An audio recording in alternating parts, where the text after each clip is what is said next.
السلام عليكم، مرحبا بكم في القناه ديالي كوكويدمي. نتمنى تكونوا بخير وعلى خير وانتم كتشاهدوا هذا الفيديو. اليوم ان شاء الله غادي نقترح عليكم واحد لاباط ديال البيتزا اللي هي معتمده عندي وما كتشدش الوقت بزاف. كيف ما كتشوفوا كنديروها غير في الماقله. بقاو معايا ندوزوا المقادير وطريقه التحضير باذن الله. اول حاجه غادي نحتاجو هي الدقيق الفورص، ضروري ما خاصو يكون مغربل من قبل. كيف ما كتشوفوا معايا هنايا ضفت الكاس الاول وغادي نزيد الكاس الثاني. بالنسبه للقياسات راه كاس ديال العنبه. هنايا ضفت معلقه صغيره ديال خمارات الخبز حبوب كيف ما كتشوفوا معايا. من بعد غادي نضيف تقريبا معلقه صغيره ديال الملحه كتبقى على حسب الذوق. وانتم وشنو يعني واش كتبغوا بيتزا العجين ديال البيتزا تجيكم مالحه ولا لا. هنايا ضفت الكاس الاول ديال الماء، غنضيف الثاني كاس ديال الماء. كيف ما كتشوفوا معايا كنضيفه بالتدريج حتى كنشوف القوام ديال العجين. خاص ضروري يكون عندنا القوام سائل هنايا حيت كنقسموا العجين على مرحلتين.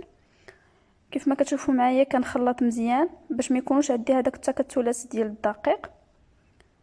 كنبقى نخلط حتى كنشوف ان القوام ولا عندي سائل.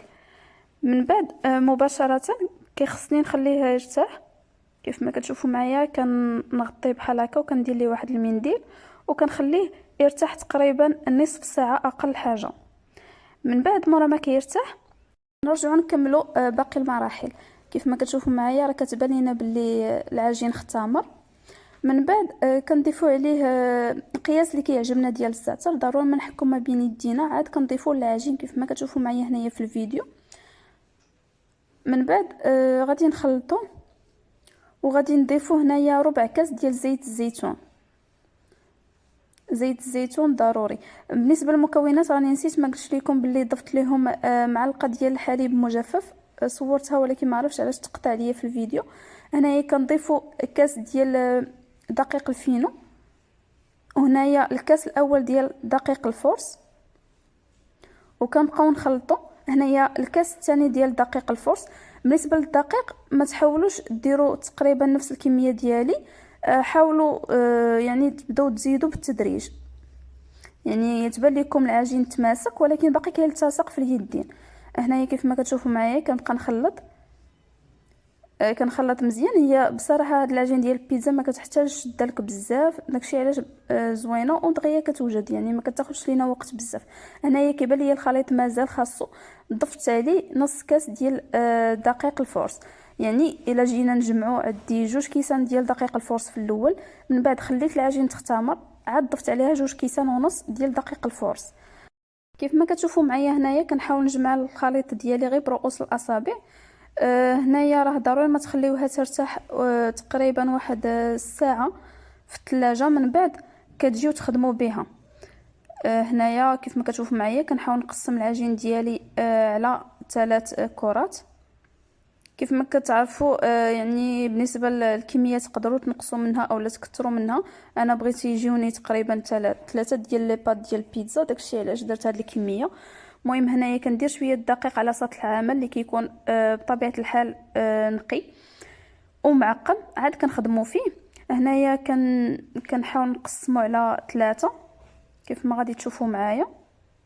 يعني الحجم كيبقى على حسب نتوما وشنو بغيتوا، واش ديروهم كبار ولا صغار. مورا ما كنسالي كنخليهم يرتاحوا واحد 10 دقائق، عاد نبداو نقرصوا فيهم باش نديروهم يطيبوا. قبل ما نبداو كنديروا شويه الدقيق على سطح العمل باش ما تلتصقش لينا العجين. كيف ما كتشوفوا معايا هنايا كندلكها بالمدلك، كنحاول انني نقاد لا فورم ديالها صافي. وكنبداو نطيبوهم على المقله خاصها ضروري تكون سخونه، وضروري ما نتقبوهم بالفورشيت كيف ما كتشوفوا معايا ولا هذيك الاداه ديال البيتزا اللي كتقبوا بها. المهم كيف ما كتشوفوا معايا كنبقاو هكا حتى كنكملوا الكميه اللي عندنا. الى طبت لينا من التحت كنحاولوا نقلبوها كيف ما كتشوفوا معايا هنايا. انا ما كنبغيش العجين تكون شويه خضره، كنبغيها تكون شويه طيبه. بالخصوص انني في الفران غير غادي نديرها على وديت ضربها شويه العافيه من الفوق وصافي، يعني ما غاديش تعاود طيب. وهكا كيف كيجي الشكل النهائي ديالها. تقدروا ديروهم تحتفظوا بهم في المجمد ولكن تخليهم حتى يبردوا شويه عاد ديروهم في المجمد. بغيتو تخدموا بهم راه تخدموا بهم عادي ما حدهم سخان، غادي تعمروهم وتدخلوهم للفران. انا ما كنبغيش ندير لهم دوك الجناب، حيت دوك الجناب اللي كيكونوا منفوخين حيت كيبقاو غير ناشفين وحتى حد ما كيبغي ياكلهم، وغير كنضيع فيهم. يعني كنفضل انني نديرها على هذا الشكل وكتكال كامله. وكنتمنى الفيديو ديال اليوم ان الاعجاب ديالكم. هنايا مورا ما عمرتهم ما كانش عندي الفرomاج اولا الموتزاريلا باش ندير ليهم، يعني نديرها من الفوق صافي. ديت غير داكشي اللي عندي في الدار، وبصراحه الا جربتوها راه ما غاديش ندموا عليها، كتجي زوينه وناجحه 100%. كنتمنى الفيديو ديال اليوم ينال الاعجاب ديالكم، وما تبخلوش عليا بلايك وتعاليقكم، وكذلك تنضموا للقناه الا كنتم مازال ما مشتركين. ضغطوا فقط على زر الاشتراك الاحمر والجرس باش توصلوا بكل جديد. نهاركم مبروك، الى الفيديو القادم ان شاء الله.